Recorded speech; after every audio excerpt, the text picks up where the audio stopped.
دوستان عزیز، دوستان و مخلصان همیشگی برنامه‌های رادیوی صدای دوشنبه، اینک برنامه نوبتی برگ سبز را با مهمان امروزه پذیرا باشد. هنرپیشه شایسته جمهوری تاجیکستان بختیار ابراهیموف، خوش آمدن به برنامه نوبتی برگ سبز. خب بار دیگر قدم شما را نکو می‌دیم به برنامه و سوال اولین و معمول‌ترین ما همین است که البته امروز در پای ایجاد سرودهای نو هست. البته. خب کدام سرود پیشنهادی شنونده ما میگرد، بیننده ما میگرد در عقب؟ انشاءالله که فکر میکنم که یک سرود با نام وطن را نفروشید آماده کردگی هستم برای مخلصان پیشکش میکنیم.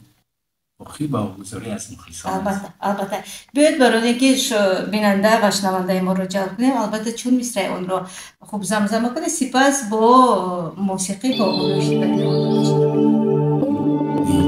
فروست بر سومن را نفروشید، برگی خزان رنگی چمن را نفروشید، نبود از دست فروست بر سومن را نفروشید، خاکی کهن را نفروشید.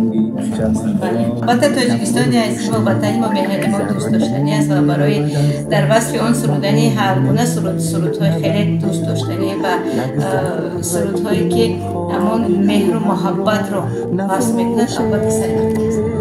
فکر میکنم هم با وقت سریعتی. البته دشمن نشود دوست، فراموش نسازد، بر عهد سخن را نفروشد، از خلعت هستی نرود داغی خیانت، جان را بسپارد وطن را نفروشد، جان را بسپارد وطن را نفروشد.